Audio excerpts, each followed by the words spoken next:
gonna record them both. I think now it's time to begin.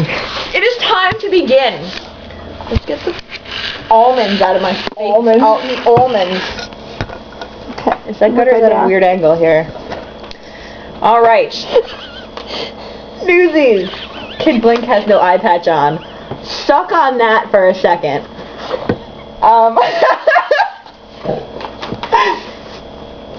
Written by the esteemed author, Jonathan Fast. You said it wrong. I'm not drunk enough to call him Jonathan Last yet. Okay. Chapter 1, in which it is decided that David Jacobs must go to work.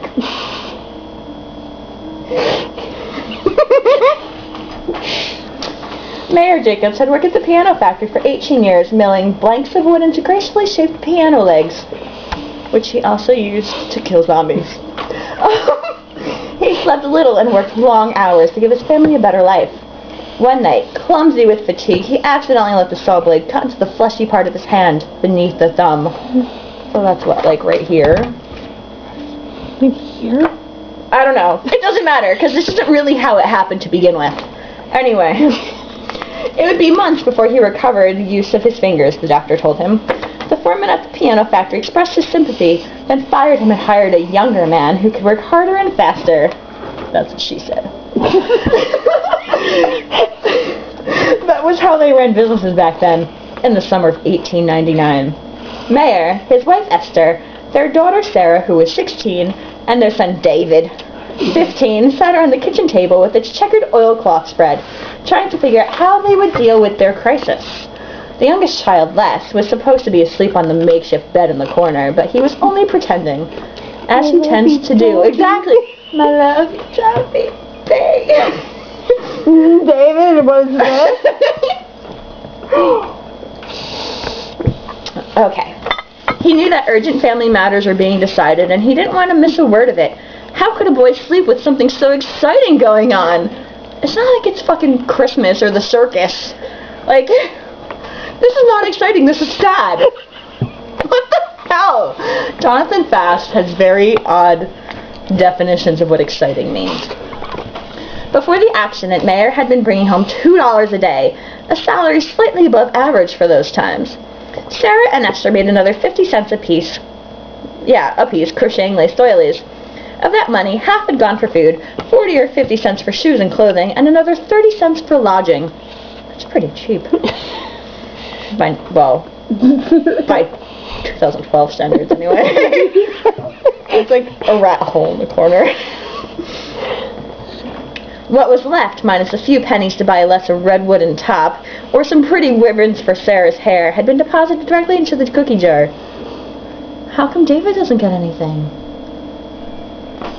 Poor David didn't get anything. David gets to go to school. He doesn't get a toy. He doesn't get ribbons.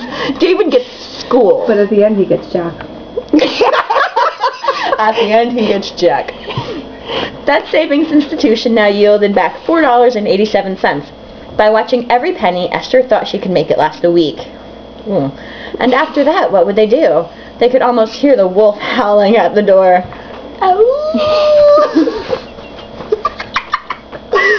I'll go to work, David said. It's the only answer. The rest of the family took the news with sadness because David had always been an excellent student, at the head of his class. Of course. He's such a fucking Mary Sue. Do you realize this? I'm not even going to call him a Gary Stew because he's a Mary Sue. Like, God. Okay.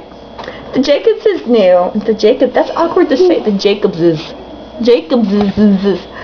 knew that a good education was the only way out of the tenements, yet they also knew that if David did not go to work, the family could not survive. All right, Mayer said, but just until my hand gets better. After that, it's back to school. Do you understand me? I have a text. Jackie! Yes, Papa, David said. He tried to sound sober. That's... Wow. Wow. But inside he had butterflies of excitement. He was excited about going out into the grown-up world and earning money like a man, but sad to be leaving school. He can't even chew tobacco like a man, and spit like a man. Anyway. But what will you do? Esther asked. He got that. Also the world, David said. And then, before his parents could argue the point, it's the best job for a boy like me. You get to be outside all day instead of holed up in one of those awful sweatshops. And some of the boys make $1 a day. Yeah. I won't have it, Esther said. Those newsboys are orphans and toughs. They'll turn you into a criminal. Now, Esther said. Mayor said. They're not so bad. Maybe he'll make them into scholars. Or maybe they'll turn into zombies so he can kill them. This is no time for jokes, Mayor. If he's going to work, he's a man. If he's a man, he should choose his own job. They argued about it long into the night. Esther cried. Mayor tugged at his hair, but David finally won out. David rose before dawn the next morning, scrubbed his face, combed back his hair, ate a water roll and coffee. What is a water roll? No idea. Guys, what is a water roll? I've never fucking heard of a water roll before. A roll that you eat when you're drinking water? I don't know. But then he drank it with coffee. I don't know. Well, then it's not a water roll. It's a coffee roll. It's a fucking coffee roll, but it's a water roll. I don't know.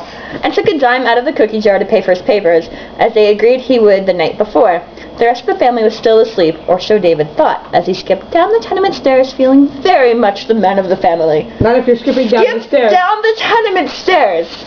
Men do not skip if they're, I don't know. Manly.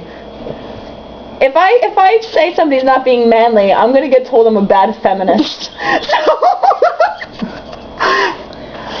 Typical men, especially in 1899, do not skip. No. Especially not down the stairs, because then they will fall and break their faces.